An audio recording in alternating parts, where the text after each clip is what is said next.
Hello, everyone. Welcome back to the Hard Things Podcast. This is your host, Blaine Burgess, and we are nearly on time for episode 87. It's kind of hard to keep track. I've done so many of these. Um, it's good. It's a good thing. Having to really do some math to get there. Pull up the show on Spotify and double check. Um, so yeah, we're here for another episode. We're doing it every 2 weeks.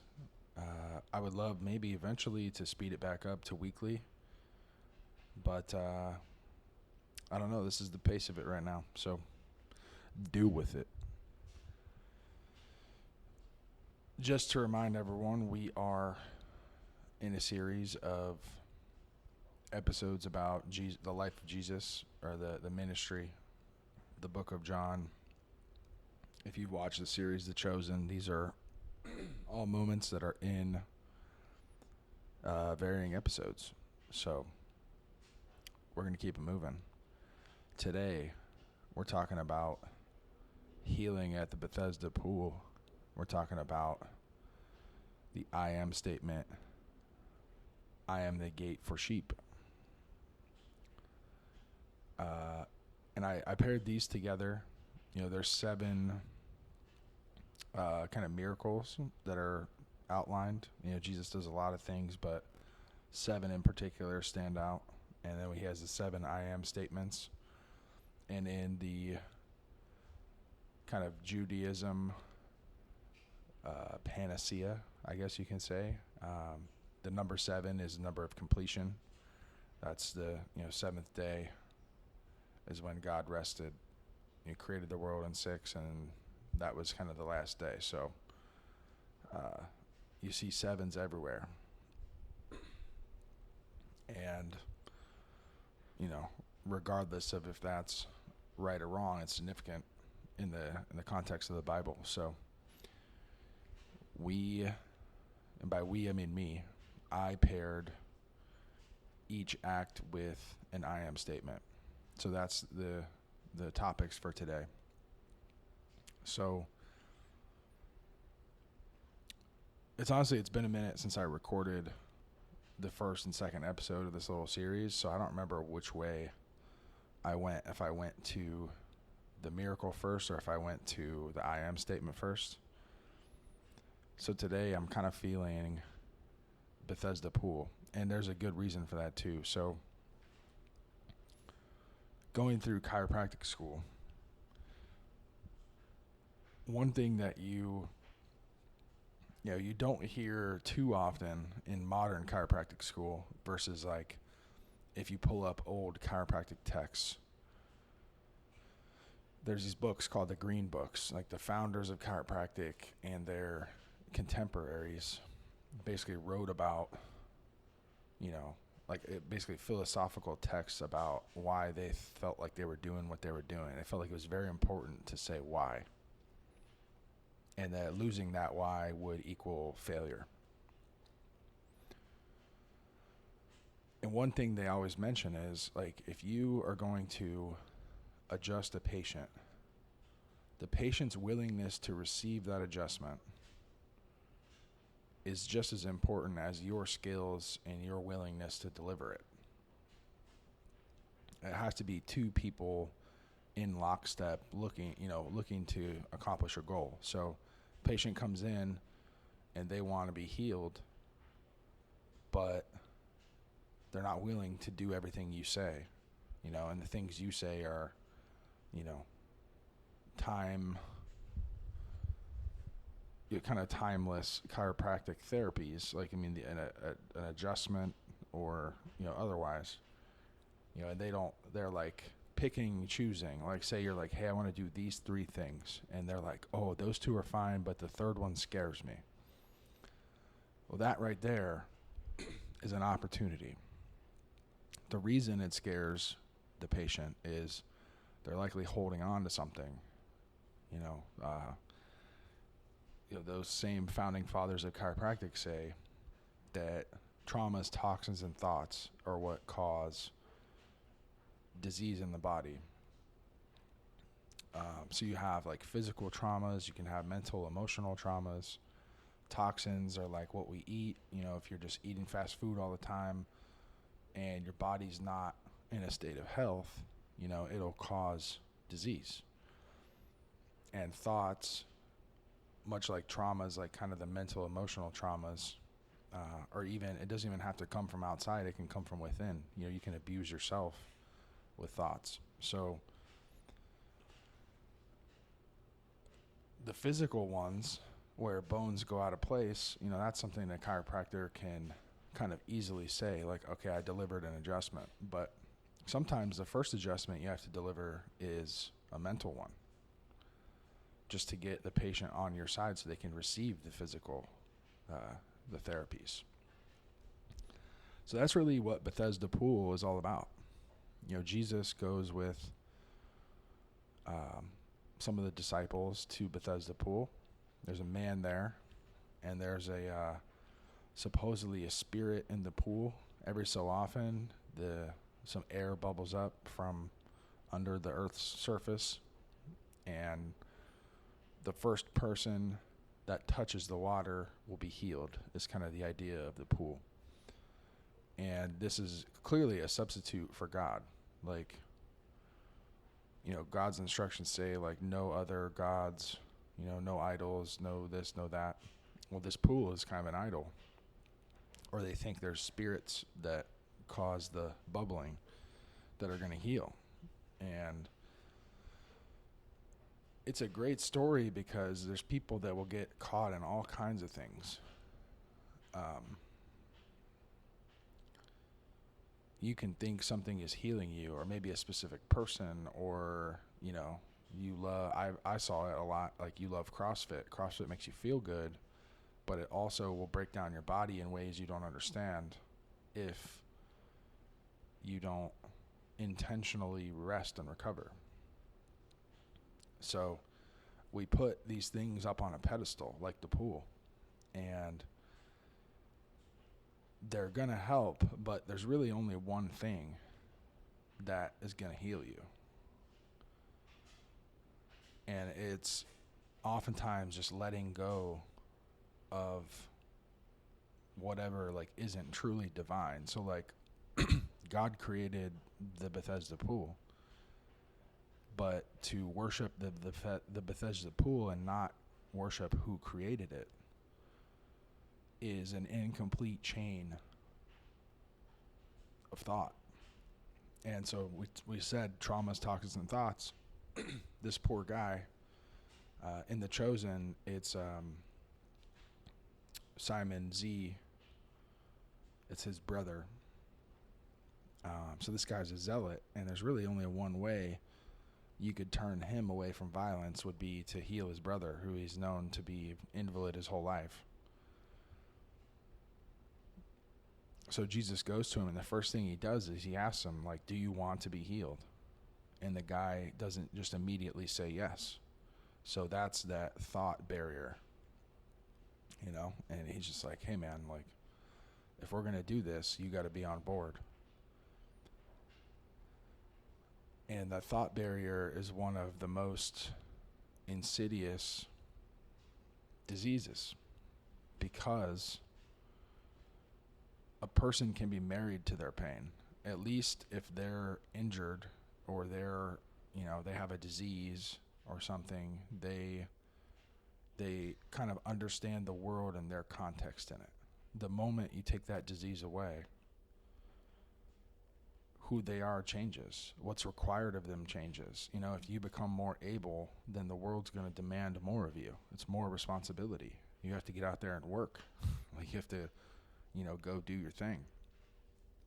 And so I think the success of the human race depends on more people taking responsibility for their piece of the pie.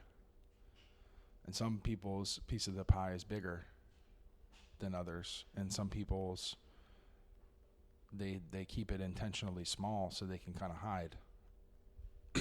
And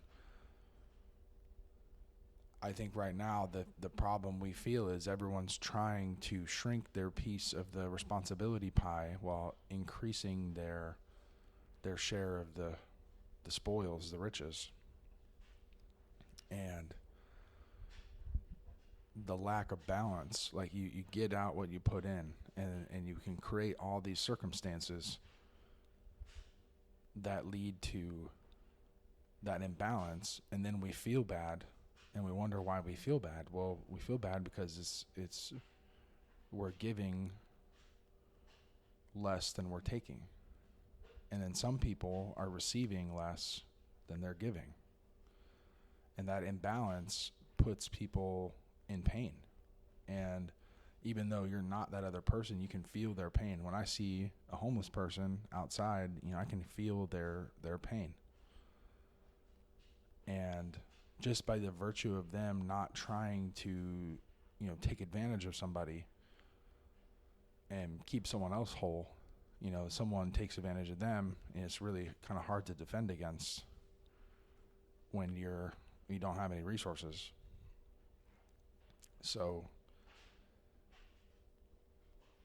you don't realize that their pain is your pain indirectly, and so you feel rotten at night when you're sleeping in your king-size bed in your air-conditioned apartment, and you don't know why. And because everyone does this, you feel like this is sanctioned and you're justified in, taking advantage of people. But it's never justified, and nobody's going to feel okay until, I don't think it'll ever be in balance. Like, it'll never just be balanced all the way around.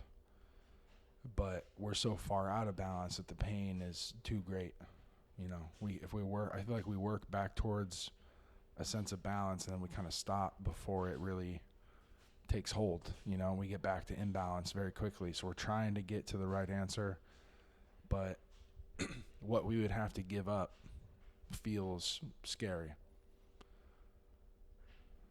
We need to give up our sense of ability to relax and lay back and, not risk everything, And as a result, if we're going to recover in this, it's going to require a handful of people to risk everything. And that's the last series I did was on assassinated leaders. And those people were trying to balance the equation, and they lost their lives because of it. So it doesn't have to get to that. Like, nobody has to risk their life as long as everyone risks something. If everyone sacrifices a little something, then we can achieve balance without anyone having to give it all.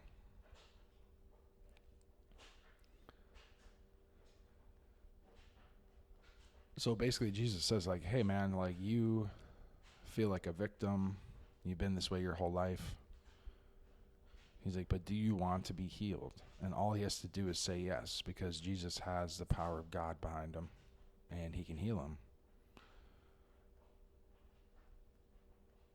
It doesn't matter how long the guy was suffering. It was 20, 30 years of being unable to walk and crawling towards the bubbling water in the pool and never making it, having people step over him.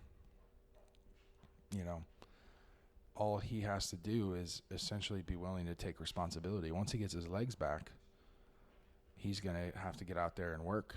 He's going to, he's not going to be able to lay on the ground and beg like he was when he didn't have his legs working.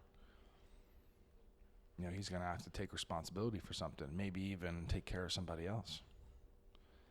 If I was that guy, I would have stayed around the pool and tried to help other people understand that the pool's not going to save them, and they can just be healed another way. So Jesus made it a point to say,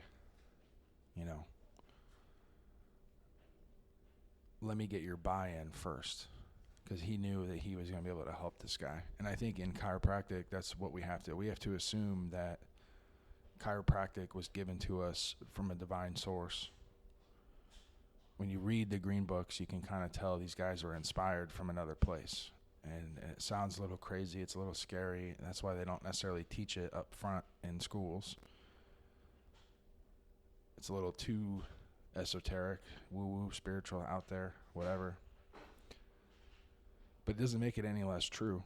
And doesn't mean that we shouldn't learn all the science we learn in school, and we learn the art of adjusting, but I argue we don't go far enough. We don't learn all of, a lot of people in my school, they learn the diversified technique, and that might be the extent of it. They take a couple of electives, maybe not dive in too much, but by the time I leave Parker, I got A's in 2 classes. There's 3 diversified classes. I got A's in 2 of them. I nearly got an A in Gonstead in the elective.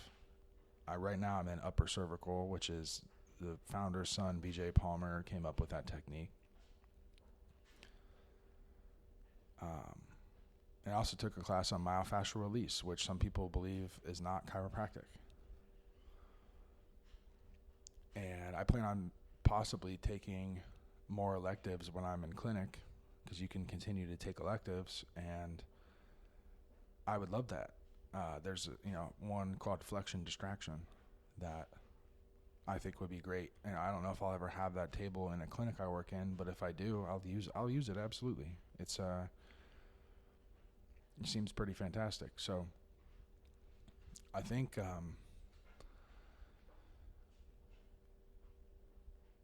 it's important to kind of know all the methods and not, X any one thing out, because you just never know what a person's going to need. But going to school doing the bare minimum, isn't going to help you be confident. Like, you have to walk into an office with the patient, in the treatment room, and be like Jesus and know if this guy says yes, I'm going to be able to heal him.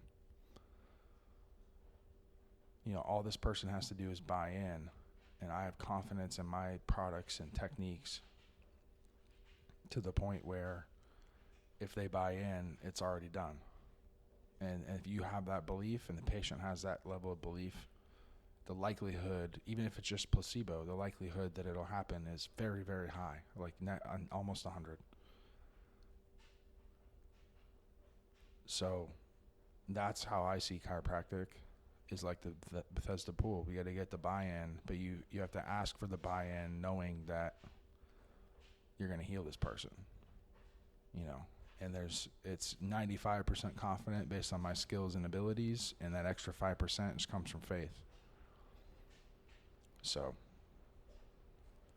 speaking of that kind of interaction, so Jesus is asking the guy, do you want to be healed? And the reason, it's important that Jesus asks him this specific question is that's kind of a gateway, right? Like, once that guy says yes, the gate opens and he can walk through. And Jesus is the gate. So in John 10, I was going to read this, like John 7 through 10. Therefore Jesus said again, very truly I tell you, I am the gate for the sheep. All who have come before me are thieves and robbers, but the sheep have not listened to them. I am the gate. Whoever enters through me will be saved. They will come in and go out and find pasture. The thief comes only to steal and kill and destroy. I have come that they may have life and have it to the full. So that's the third I am statement that we're going to talk about. And the Bethesda pool interaction and him asking if you want to be healed, like that question is the gate. And Jesus delivering that question makes him the gate. And trying to go over the fence at a different location, not go through the gate. He's saying, like, you are thieves and robbers. If you don't try to go through, like, the only way to heal people, if I go into my treatment room and I believe in my products and services, and I come from a place of, like, I'm going to do this like Jesus did. Like, basically, Jesus can afford me the opportunity to be the gate. Me knowing that he's the gate, I can become a gate in that process. And that's it's very important to understand that you can't ever think that you're the gate and then not have that chain of events go to Jesus. And I think sometimes I talk about these things and I don't mention that explicitly, and people maybe get uncomfortable thinking that I'm trying to say that I'm the gate, like me personally. But we can be gate by proxy, and bringing people to. If I ask someone, do you want to be healed, and then I give them, the most accurate and specific chiropractic adjustment I can, and help them believe that they'll be healed. I believe absolutely that they will be, but not because of me. Like, I'm doing the action because Jesus isn't physically here on earth. But I'm more like a conduit, like an avatar, a vessel. And it's important because Jesus and God and the Holy Spirit, they can't inhabit physical bodies right now. Maybe they do, but, I don't know. So I just have to assume that they need to work through me. They need other people. They need people to work through. It's not just me. It's could be anyone that just says yes. Like, go figure. Seems pretty simple, but it might not be for everyone. So getting people to go through the gate, a lot of people want to go to heaven. I think heaven can be part of the afterlife. I think it can be part of like us living here on earth. If we all work together and experience healing together, that can be heaven. So to me, that's the goal. And the way to do it is to go through the gate. And I've tried to hop the fence before and figured out that I was skipping a step, and it's really not anything major. It's just going through the gate. Like, you just can't go. If there's a line for the gate, you got to stand in line. If the gate's not open at that time, you just got to wait till it does. And when you're outside the gate, it's just like kind of trying to act like you're already in the gate is, I think, ultimately what gets you through it. So fake it till you make it, kind of. And but I think eventually you fake it, and then eventually your heart will start to believe it. And once that feeling is genuine, then that's when you get through. And anyone can go through that gate. Everyone. I had this. I'm going to finish with this. So eventually, in chiropractic philosophy, I'm working on an idea right now for like kind of a philosophical framework that in chiropractic, the founder of Park University, Jim Parker, he has this big diagram called the infinite oneness, which is basically like there's God, like universal intelligence, and it comes down to everything, and it goes back to him. And within that, the individual person, the doctor, there is ability that's innate in everyone that we're born with. And then there's capability, which is like our ability to express it, like to take that ability and maximize it. I think it's funny because to take ability to capability, you add a cape on it. It's like a hero. And it's so stupid. But when I thought of it, I couldn't unthink it. I couldn't unsee it. And I think for me, I like a lot of stories like Thor in like Norse mythology and like different things, and it talks a lot about being worthy. And I've felt in my life that sometimes I've been unworthy, and that's just untrue. I think everyone is born worthy, and that's just a 0 or a 1. So you're automatically worthy. And that's like the whole story is Odin tells Thor he can't use the hammer unless he's worthy. And it all just hinges on Thor believing that he's worthy, because he was worthy the whole time. But he just had to act right and to kind of prove it to himself. And then, so not everyone is as able. So the ability is where, God kind of, it's not a 0 or a 1. There's a huge spectrum. It's like kind of 0 to 100. And some people are born with incredible athleticism and brains and all kinds of things. And some people are born and they have, developmental disabilities and learning disabilities and all kinds of things. But it doesn't mean that they're like a person with autism has probably certain abilities, like the kid that can solve Rubik's Cubes while juggling them. I mean, that's like, and not only that, it's like we're talking 24 seconds. He's doing it. That's an incredible skill that I know. I could probably try for the next year and maybe solve one Rubik's Cube. And like, so this kid's incredible. But he may not be able to fight a war or be a CEO of a company, or, it just, some of the social aspects of life will elude him, but he's also got this crazy, insane skill. So everyone's got these abilities, and some people have less abilities, and some people have far more abilities. But no matter what, you've got abilities. So you for sure have something special that you can do, and it's unique to humanity. And then you got your worthiness. So those things are just innate in us, and they're given to us from universal intelligence.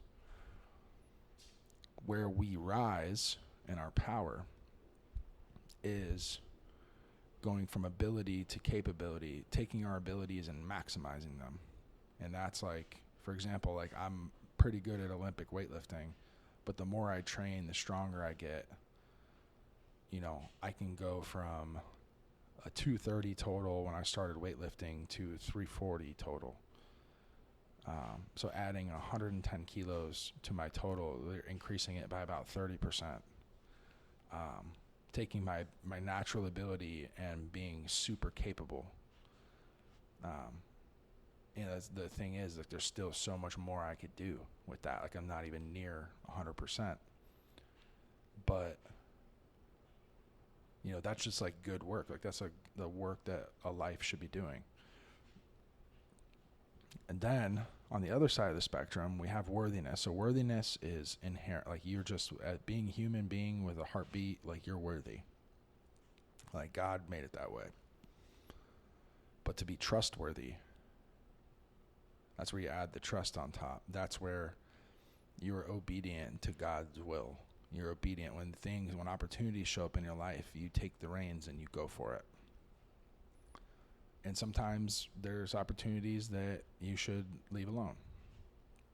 And as you get older and you hone in on your discernment,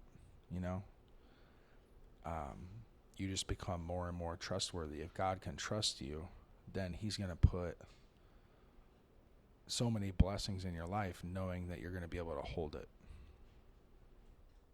And I've seen this work in my life. I wasn't always trustworthy, and I didn't always feel worthy. But just because I think we feel that we're not trustworthy, and we equate that to not being worthy. But we're worthy always. It's like the difference between respect and dignity. Like, as a human being, you deserve dignity. Like, you are worthy. But when it comes to respect, that has to be earned. That's earned through actions, through good works. And sometimes it's just misunderstood by our fellow people. Sometimes you do the best thing you could possibly do in a situation for the higher good of everyone. And it just, in the short term, hurts a group of people. Those people immediately might say or think to themselves, like, hey, this guy is not, he's not trustworthy. But I'm not trustworthy to them.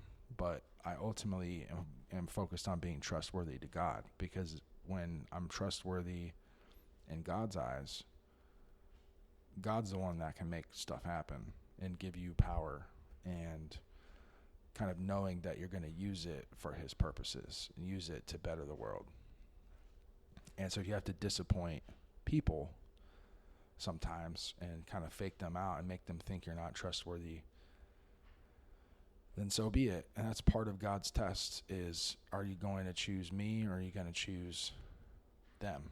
You know, the short-term pain of a friend over the highest good in the future. And sometimes these fruits don't come for years. But yeah, you have to kind of take the pain of that, you know, interim suffering, you know, and someone being mad at you with the knowledge that, you know, in time, hopefully God will help them see it the same way, and they'll appreciate you for pushing them towards God or pushing them away from something that was hurting them, or rejecting a lesser blessing to make room for a larger one. And not only like a larger one, but one that affects more people. So like we could boost up 20 people, or we could reject that one and help those 20 people plus 80 more. You know, it's a even bigger, like until you see it, you don't know, you know, all you can see is what you see right here in front of your eyes. And nobody knows the future, but when you have faith, you kind of just have a sense that it could be better, it can get better than this, and I have to wait and take the heat. So just being willing to take the heat makes you trustworthy. And taking the heat even in your worst nightmare. You know, God will put you in a nightmare scenario and see if you squirm. And it's okay to squirm, but it's not okay to get off the hot seat. You got to sit there on that hot seat and squirm. And that's when he knows he can trust you. So the idea is to be trustworthy and capable. And that could be men, women, children, whoever. But the sooner you get there, all of a sudden you're going to see your life just blow up. It's going to just be full of everything you ever wanted. And then the job is to hold on to it. But if you're able to get there, if you're deemed trustworthy, odds are you're going to be able to figure it out. Even if a couple bumps in the road, you'll figure it out. So with that, we're about a half hour into this episode. I think I said everything I needed to say. But I hope you enjoyed this. If you haven't, go back and listen to the first and second episode of this season. Next episode is going to be about feeding 5,000 people and Jesus saying he is the bread of life. So get ready. I'll see y'all in about 2 weeks. Later.